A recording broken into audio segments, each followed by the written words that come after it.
Hello students of class 11. In the previous class we found that Macbeth and Lady Macbeth, unable to sleep, once again visits the three witches, where he meets with the three spirits. The first spirit tells him to be, warns him against the Thane of Fife. The second spirit tells him that no man born naturally of a woman can kill him, and the third spirit tells him that he will be killed only when Birnam Woods comes to Dunsinane Hill. Now, hearing this, what happens is that Macbeth becomes very overconfident, because says Birnam, that is the woods of Birnam, that is a forest. So naturally, how can a forest cannot move? Who can unfix the forest and move it from its earth-bound roots? Said the king. I see, I shall live the usual period of a man's life and not be cut off by a violent death. But my heart throbs to know one thing. Tell me, if you can tell me so much, if Banquo's issue shall ever reign in this kingdom. So Macbeth is very overconfident and said, oh, so Birnam Wood comes to Dunsinane Hill. How is it possible? You cannot uproot, means a forest cannot be moving. How can trees be uprooted and they can move and come to Dunsinane Hill? It's not possible. So what I can find is that I will live up to 100. Okay, I will live, the usual period of man's life, and my life would not be cut short by a violent death. But one more thing that I want to know: will Banquo's issue means son? Will the sons of Banquo become the kings of Scotland? To this, what happened? The cauldron where everything was boiling, it sank into the ground. Here the cauldron sank into the ground and a noise of music was heard.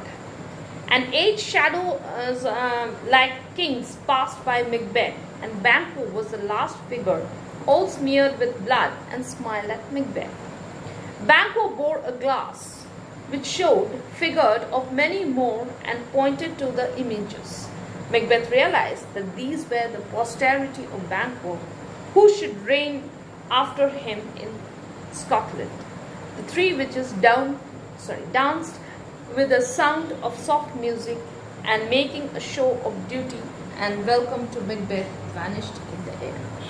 So, as soon as he asked about Banquo, what happened? This cauldron sank into the ground, and then he could see 8 shadows, shadows who looked like kings, and the last figure was that of Banquo. And what was Banquo doing? Banquo was holding a glass, and within the glass there were many more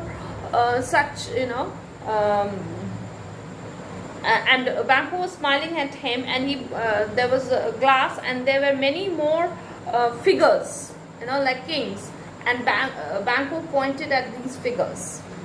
So, seeing that, Macbeth realized that these were the people who would become the kings after, Macbeth. So, he realized that Banquo's sons will become the future kings of Scotland.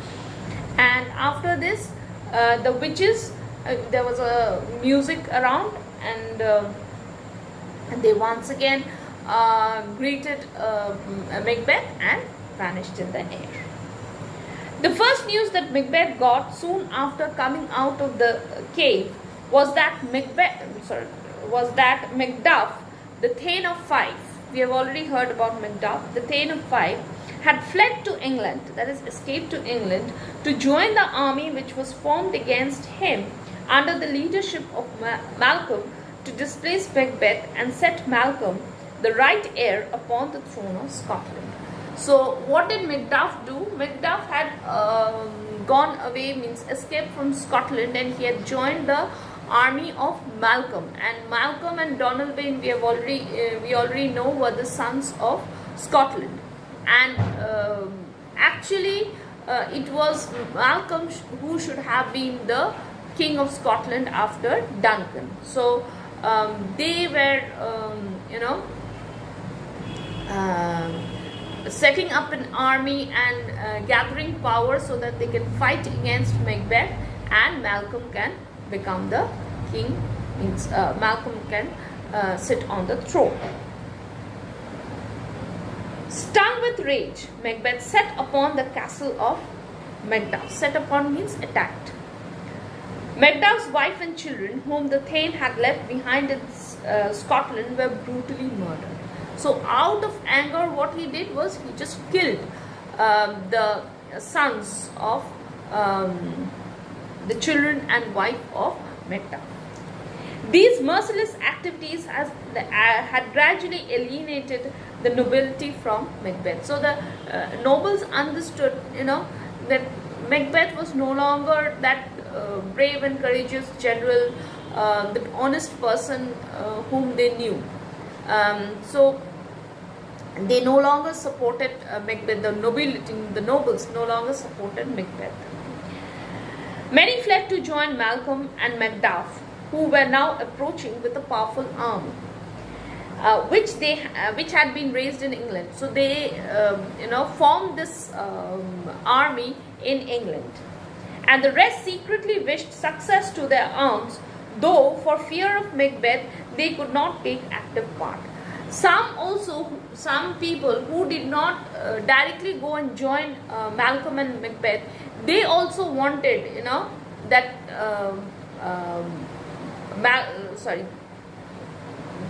those people who did not join Malcolm and Macduff, they also wanted that, because they were afraid of Macbeth, they could not directly go and join them. They also wanted that Macbeth should be, thrown away from his. Macbeth should not remain the king of Scotland. Everybody hated Macbeth the tyrant. Yes, he had become a very cruel king. Nobody honored him, but all suspected him, and he began to envy the condition of Duncan, who now slept soundly in his grave, and against whom treason had done its worst. Yes, treason means betrayal. So now he became jealous of Macbeth became jealous of Duncan, because he had killed Duncan, okay, and while he was sleeping. So he was jealous of the fact that after that murder of Duncan, Macbeth didn't sleep, but Duncan was sleeping so peacefully in his grave. Neither steel nor poison, domestic malice or foreign levies could hurt him any longer. So Duncan was sleeping peacefully, and he was not troubled by anything. Neither poison nor domestic hatred, nothing, nor foreign troubles, nothing could trouble this Duncan's sleep, and he was sleeping peacefully in his grave. Okay, so we stop here today. We'll do the rest of it in the next class.